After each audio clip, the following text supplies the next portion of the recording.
I believe that it's very, very seldom that the material itself is the thing that makes the runners go or not.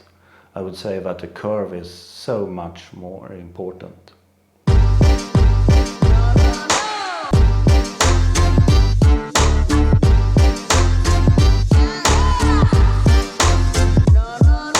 Welcome to Stockholm.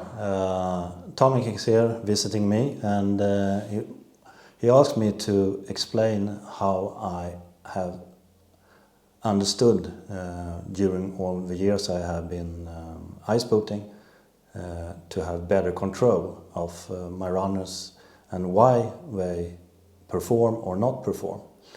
And that is the purpose of this video today. And I will try to explain that it's not that complicated actually. You just have to take it step by step. And we will try now and go from the beginning how my rack that I have here in the back, how it's working, and also this pot for gardening, why I use it. As you could see, that it's no expensive stuff, very simple stuff. And well, let's show you guys how it works. The rack itself is actually from an old flat screen TV that we have put on with plastic to stabilize it and also be able to have different height of the runners. I will show you. So it can slide up and down depending on how high the runner body is. And of course have a straight edge that I really recommend everyone who is iceboating to have, so you have much better control of your runners. Even if you're not sharpening yourself, you really need one of these. The light behind, the reason for that is to see how much black I have. What we mean by black is when there is no light coming through. The general rule I would say is something between 10 or 15 centimeters of black. The runner here.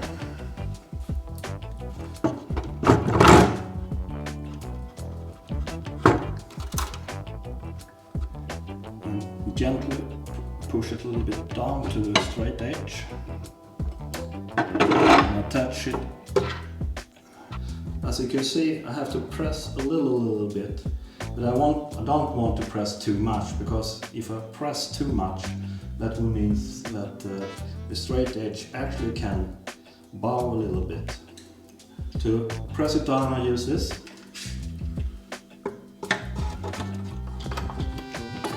Now comes the interesting part if you want to have control of how the curve looks. So I have 4 different, as I mentioned before, thin blades. It's 0.1, 0.2, 0.5 and 1 mil.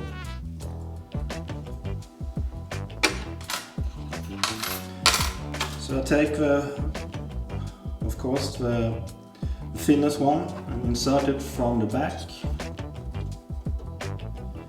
and from the front until it stops naturally. And then 0.2,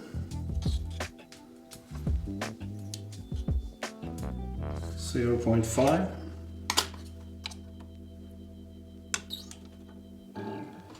and at last 1 mil. Now I can start measure distance and also and get the curve of the runner. For example, if we take 0.1, the distance is 50.5 centimeters. 0.2 is 58, and 0.5 is 65, and 1 mils is 71. Now you have to remember that this is a runner that has a very, very long flat curve. This runner is a long one, therefore the difference between these different blades are not that great. But if you take a runner that is for ice conditions where you have, for example, frozen snow on it, and you need a much shorter crown, and you have to accelerate a lot, and top speed is not the thing that is most important, acceleration is.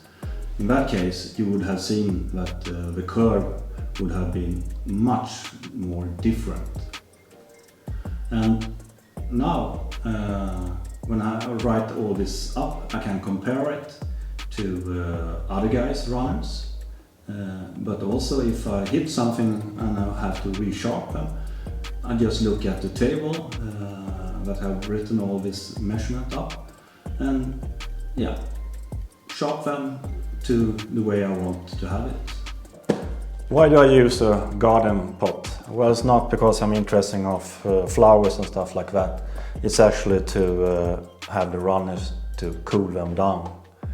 And what I do to cool them down is I'm using a little bit of water but a lot of ice, and then I put the runners inside this box and leave them for 30 minutes, and after that normal is around +4 degrees or +2, somewhere around that. We can't be too explicit by saying that we should always aim for exactly that, around 2 to 4 degrees.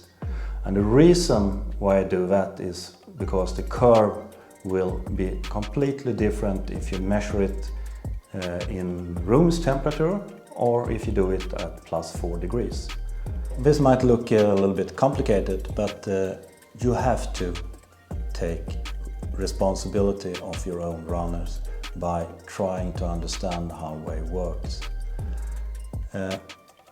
You can have the best mass in the whole world, the best sails, you can be the most skilled sailor, but if your runners are not working, or not gliding enough good, then it doesn't matter, you will not make any results. So therefore it's always interesting to talk to people how they work with their runners and so on, but I tell the juniors when I train them that I'm sorry, I would like to skip, that I don't have to have so many runners, but so small difference can sometimes decide if your result will be in the top or you will be in the middle. So therefore, find a way that works for you to have control over them, and I think this is a quite simple and not expensive way of have control of your crowns of your runners.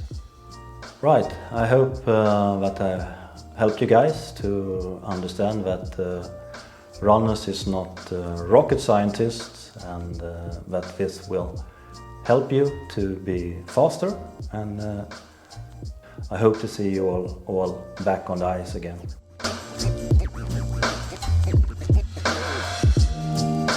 Tomek asked me why I'm not using Teflon instead of his steel blades. The reason behind that is after a while, when you have been using Teflon, it will not be that exact as this steel blades will be. They will not wear out as Teflon will do. So that's the reason why I'm using this steel blade.